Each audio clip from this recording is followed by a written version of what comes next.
If you feel like you're at square zero with SEO and you're not even sure how to tell what your website currently ranks for in the Google search results, let alone what to do with that information, then this video is for you. A while ago, I posted a prompt inside my free Facebook group, the Unconventional RD Community, and I basically asked, what's the funniest keyword that your website has ever ranked for? And if you don't know what this means when I say your website ranks for something, it's literally what do people type into Google to find you and your website? And when I'm saying, oh, what do you rank for? That basically means that your website is showing up in the top 100 positions in the Google search results when someone types in that keyword phrase. And realistically, though, you're not really going to get anyone clicking to your website unless you're in maybe the first 10 or so spots, and ideally in those top 1, 2, 3, 4 spots to get the best results. But that's what I'm talking about here. So when we talk about keywords your website ranks for, we're essentially asking, how are people finding you on Google when they type something into the search bar? What does Google think that your website is a relevant match for? And our goal when we're doing SEO, search engine optimization, is to optimize all of that so that you are actually showing up for things that your ideal audience is searching for. That's basically the crux of SEO. So that's what I like to talk about and teach on this YouTube channel. But basically, that prompt that I posted in the Facebook group brought up some really interesting topics of discussion in the comments. And there were quite a few people who were like, okay, this sounds interesting, but first, what the heck are you talking about? And more importantly, how do I know what my website is currently ranking for? Like, what does this mean? Tell me more. How do I find out this information? And I said, oh, okay, well, I'll do a video at some point on this. So that's why I'm here today to follow up on that promise. So how did these people even know what their websites were ranking for in Google? Turns out there are actually tools that will show you this information. So in just a second, I'm going to share my screen and I have a few things that I want to show you. So first, let me open up Google and go from there. So again, what I'm talking about when I say rank for a keyword is how do people find you when they type things into the Google search bar. So here's an example. Maybe you work in the low FODMAP space, and one of your ideal clients perhaps could look for something like low FODMAP snacks. And maybe your goal is to create an article about low FODMAP snacks. And you hope that you do it in a good enough way that it shows up on the first page of the Google search results. So that when your ideal client, who is the person who might be Googling this phrase, low FODMAP snacks, does that search, you are the one who shows up at the top of the search results. And they get to know about you and your brand, and you're providing a free, helpful resource for them. Then you can sprinkle in some opt-ins here and there in the post, some calls to actions to get them to join your email list, etc., etc. You can keep that relationship going and perhaps eventually pitch them to work with you or buy something from you, sign up for your course, whatever. Or there's a whole nother business model that I've talked about in previous videos where you're not even really selling anything. Your whole business model is creating free, helpful content on your website, and you're monetizing with display ads, maybe affiliate links, sponsored content, something like that. So depending what you're trying to do, your strategy might be slightly different. But the idea is that you create content around different phrases that have to do with you and your niche so that you are discovered when people search for those topics. So again, here's an example, low FODMAP snacks. And I just randomly thought of this idea, and it's really funny when I searched for it because this person at the very top of the organic search results is actually someone who has taken my SEO Made Simple course and obviously is doing things right because here they are in position number 1 in the organic search results. So she's probably getting a decent number of people clicking to her website and reading about low FODMAP snacks. So when you click on this, you can see that this post basically contains a list of different snack ideas for people on a low FODMAP diet.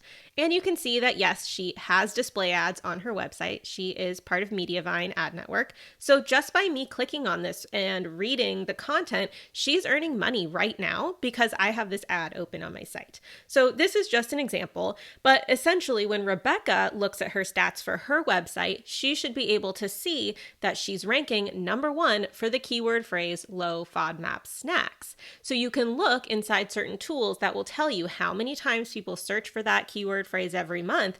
And you can use that information to get an idea of what kind of volume of traffic you might expect if you are lucky enough to rank well for that particular keyword.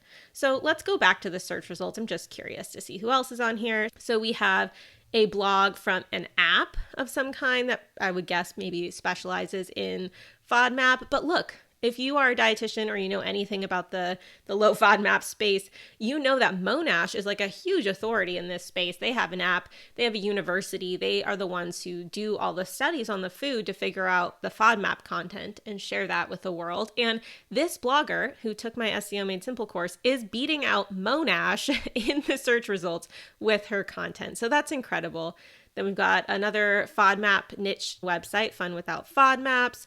This is another dietitian. I believe this is another dietitian. This is someone I went to school with in LA, so that's awesome. IBS dietitian, another FODMAP website. So I don't know if you've picked up on this trend, but they are highlighting people who appear to have expertise in the FODMAP or IBS space and a lot of dietitians. So that's great. I will say that there are a few more people on this first page of the search results who have taken my course. So yay, it's working. People are understanding how to create content and get it on the first page of the search results so that they are the ones that show up and get people to know about them through their content. So your goal is to figure out what are people typing in to find me right now. So if you've never done any sort of strategic content creation on your website, you might find that you're ranking for some pretty random keywords. But the point is to figure out where you are now when you're just starting out so that as you learn more about SEO, you can implement an actual real strategy to get people, and especially the right people, to find you through your content. So you can see where you're starting from and then watch your progress and improvement as you go. So if you're just interested, just like slightly curious, and you want a quick snapshot of maybe like your top 10 keywords right now at this very moment, the one tool that I really love is SEMrush. And you can create a free account and just see your top 10 or so keywords that you're ranking for. So I'm going to hop over and show you how that works right now.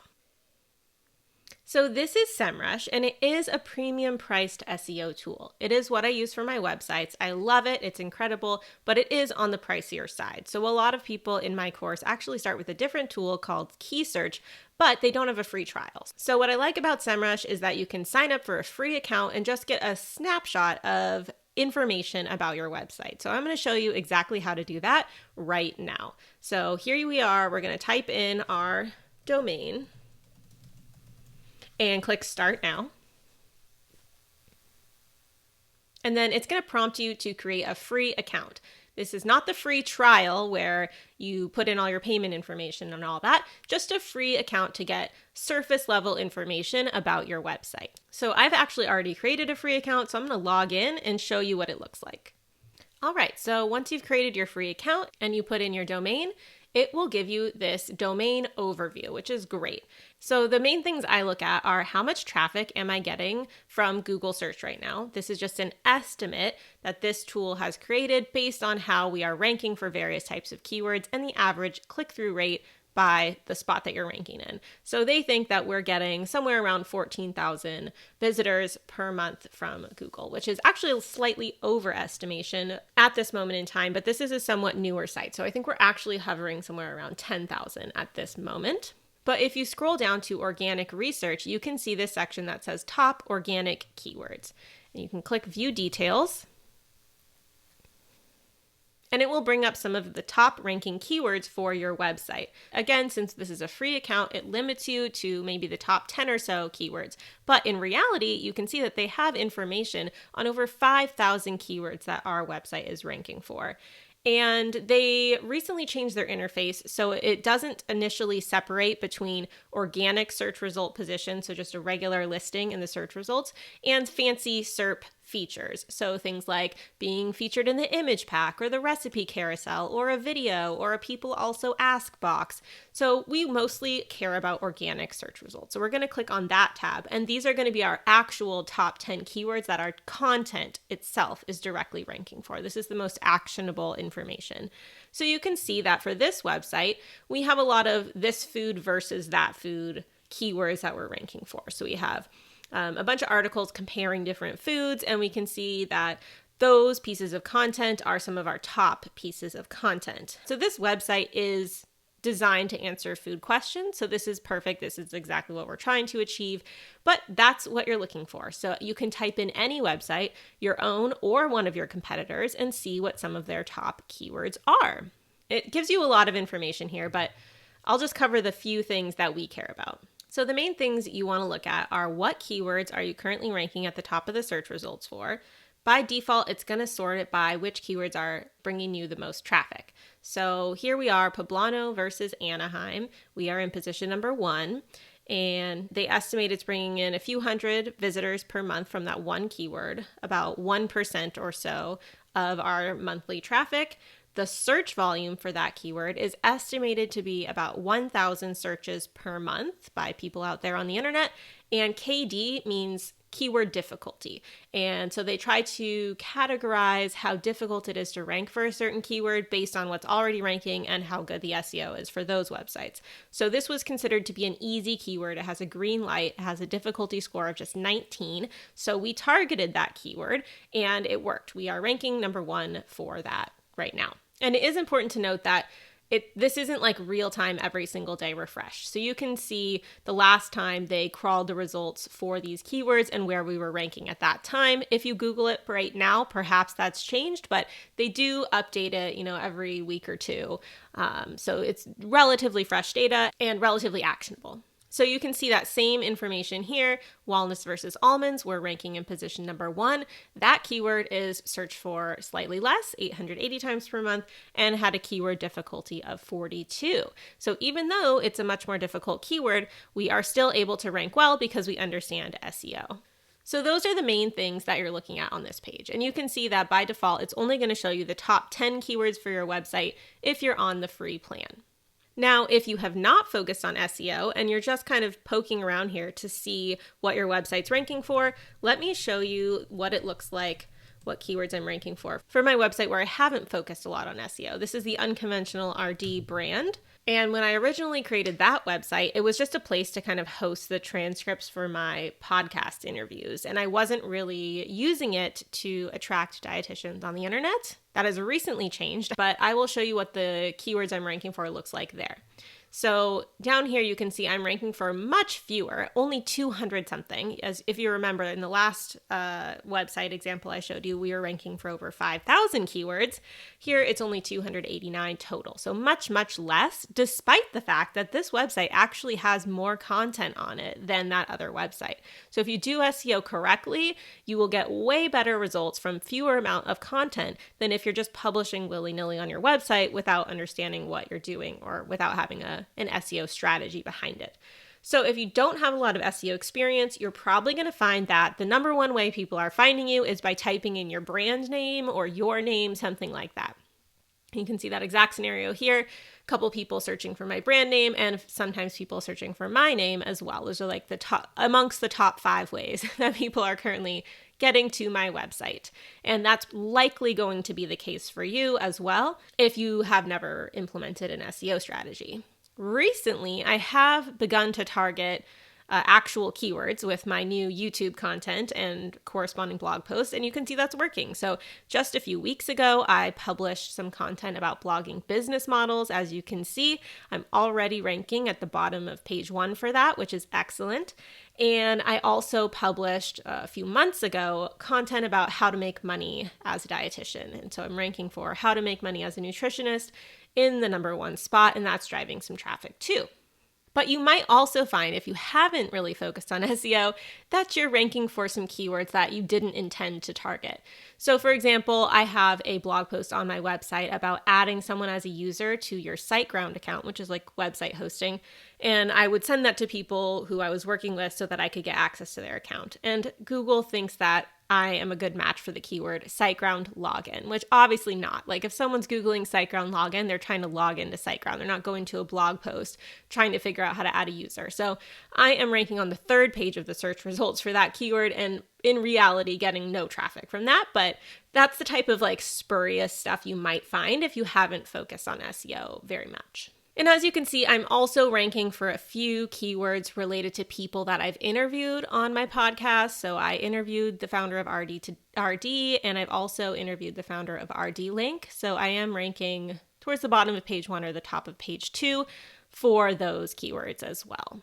But that's not necessarily going to help me or attract people to me that want to work with me. So it is what it is. This is an example of what you might see if you've not focused on SEO.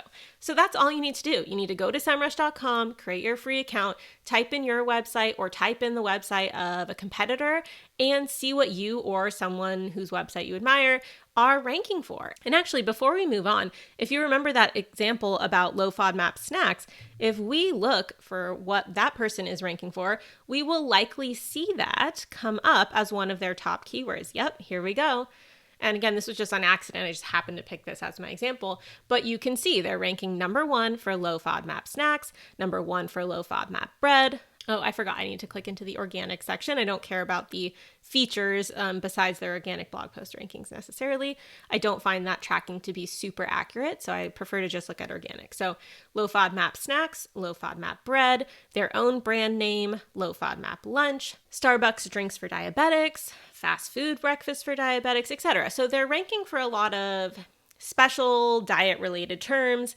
That is apparently a niche that they work with and a population that they're trying to reach. And by ranking for these keywords, they know that they're getting people interested in following a low FODMAP diet or people who have diabetes perhaps and looking for diet advice there. They are getting those people to their website. And once they're on their website, they can place offers in front of them that will excite them and please them and perhaps get them wanting to work with them. So maybe they have a low FODMAP shopping list that they can offer people for free in exchange for their email. And then they could send them a series of emails followed up with an offer to purchase their low FODMAP diet course or something like that. So these are all examples of how you can use this content attraction strategy to grow your business and your bottom line. So if you're just looking for an easy way to find the top 10 keywords that people are finding your website through, this is a free way to do it in about 2 seconds. Yes, there are other free ways to find this information out as well, but they're a lot more complicated to set up. So I thought this is where I'd start. So if you want to know how people are currently finding you, just sign up for a free trial with SEMrush. I'll put the link below this video, type in your URL, and you'll be able to find out your top 10 keywords right away. And if you are interested in learning more about this, and especially how to optimize what you're ranking for, I highly recommend checking out my free training at SEOfreebie.com. And I'll put the link for that below this video as well. And I walk you through the 4-step framework that you can use to show up in the Google search results and grow your business through organic traffic. I have actually been blogging since 2010, so I have over a decade of experience at this point to share with you, and I know you will find it valuable. It's 100% free. That's SEOfreebie.com, and go ahead and check it out. If you have any questions about this, definitely post them in the comments below and I will get back to you as soon as I can. So I hope that's helpful, and I will be back in the future with a second video talking all about how if you see as your top keyword either your brand name or your name, why that means that you actually are probably not utilizing SEO to the best of your abilities and what you can do about it to fix that. So stay tuned for more content about that in the future. Hope you have a great day. And don't forget to subscribe or like this video if you enjoyed it.